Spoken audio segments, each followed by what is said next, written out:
All right, so in this one, we are going to create it so our question can turn into an actual form that we can actually save that data.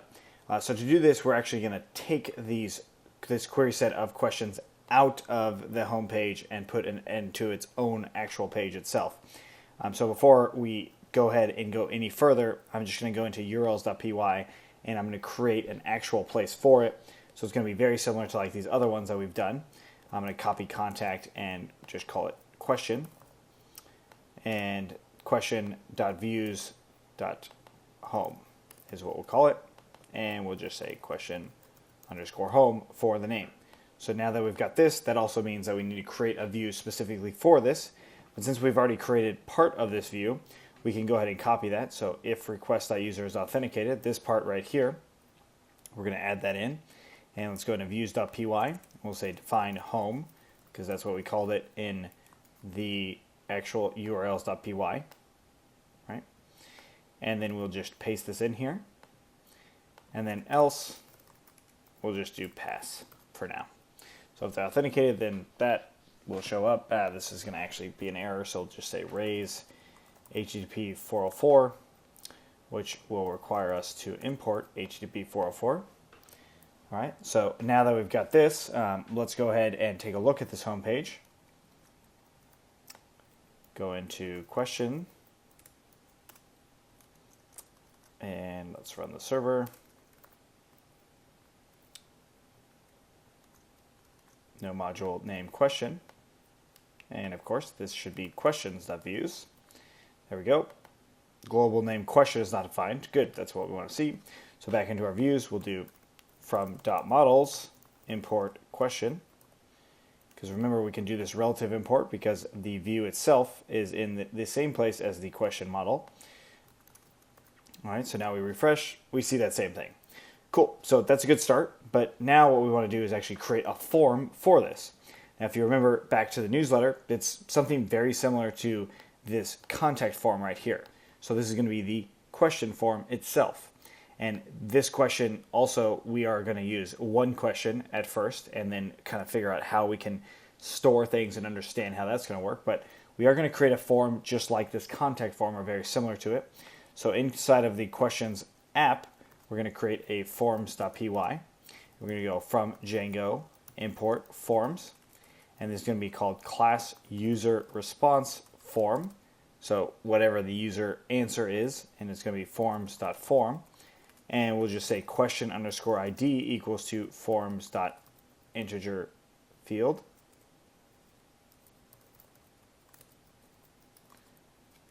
And then answer ID equals to forms.integer field as well. So this is the form that we'll work with. So back into our views, we're going to import that form. So from .forms, import user response form. And now we'll add it in as our context. So we'll say form equals to user response form. And then we'll worry about everything else in a second, but I'll do request.post or none.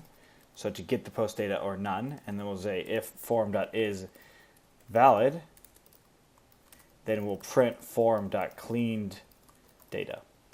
All right, and let's add this into our context. And I'll say form is equal to form. And I'll also say instance is equal to instance. So we actually want to create an instance. And I'm going to comment out the query set for the context itself. And I'll just say instance is equal to query set and the item at position 0. So if you wanted to figure out what that is, if you're not familiar, you could print out the query set and then you can print out the instance. But basically what I'm doing is this is a query set is a list of instances, and this is getting one of those items. All right, so now we've got this instance and a form. So now we can actually update how this form looks and works.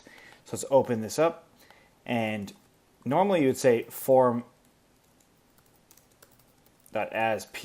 to see the form itself. But we actually don't necessarily need to do that in the same fashion. There will be things that we'll need to do, but let's go ahead and leave that out for now. And instead I also don't need this query set anymore. And instead, I'll just say instance.text and then instance.answerSet.all. So we can refresh in here. User response form has no attribute cleaned data.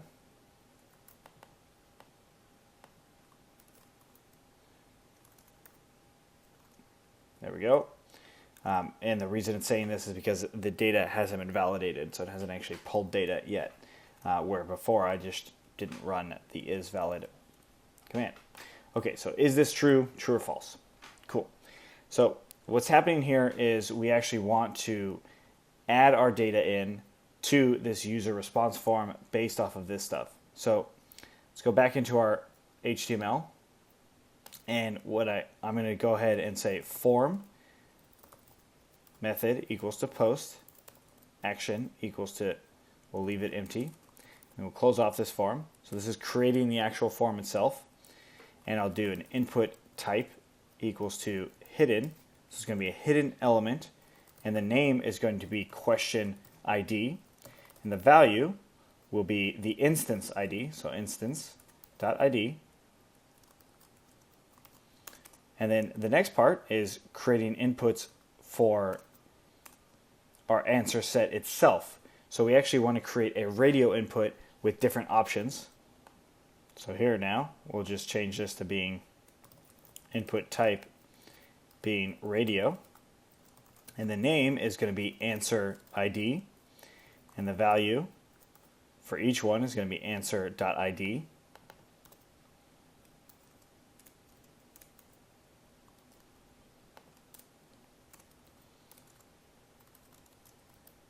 So if we load this in, we got this is true part. So we just put answer.text here, and then I'll add a break after that. So that will give us the radio, and then the instance text we should put above everything, so at the top of the form itself. So the question is actually what starts it. So if we go back into our project, we see is this true? And let's put this into H1. H1. There we go. Is this true? And the last thing we would want is our submit button. So after all that, we'll do input type equals to submit. And value being save. And continue. And then lastly, we want to have our CSRF token. So CSRF underscore token. So that's a Django security protocol. So if we run it, we can go ahead and hit save and continue. Type is equal to submit. All right, so I'm going to click on true and hit save and continue. Looks like we didn't have any errors. So it does print out some things. So let's go back into our view. Take a look at what's going on here. I'm going to go ahead and get rid of this query set and instance here. Instead, all I want to see is print the form data, or the clean data itself. So let's refresh in here. And we're going to run this again. I'm going to select something, hit save and continue. And what we see is we have our data that's coming through here. So what this means is, from here, I can actually get the question and answer that we needed. So I'm going to also add in, from the models, I'm going to add in answer as well. So I can print out first of all, the answer ID, or the question ID, was equal to form.cleanedData.get, and we'll say question ID. Another way to say this to ensure that it is the question, or to force it, is by using brackets just like that. That will also get us that data as well. And we'll do this exact same thing for answer ID. Change this to answer ID. And now we will actually get the objects, or the instances that are associated to this. Now we already do have the question, but we're building something that's much more than this, especially the form part. So what I'll say is the question instance equals to question.objects.get, and the ID is equal to question ID, and then answer instance equals to answer.objects.get, ID equals to answer ID. And now let's go ahead and print answer instance and question instance. And I'm going to print out the text so we can just see the text that's coming through based off of the ID. Okay, so let's go ahead and go back in here. And we'll say, is this true? We'll go ahead and select true, save and continue. Notice it says true and is this true? So we printed out the answer in text. That's great. So we now have a form to actually get this information itself. So if I change the query set and change the actual instance that's coming through, we can see this other question that's here. And I can say, is your name Justin? Yes, it is. Save and continue. And we see in here, it says, yes, it is. Hello, your name is hello there. Is your name Justin? So cool. So now we have a way to actually get the responses from this form. Luckily, this is actually coming from a user. And now we just have to think about how are we going to save the data or the questions or the actual answer that that user gave and the question associated to that answer. Now that we have that, like how are we going to save that into the database?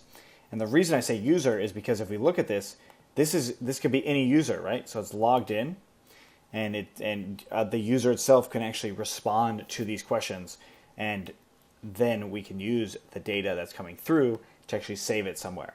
So this is where I'll leave it. If you have any questions on this part, let us know. Otherwise, let's keep going.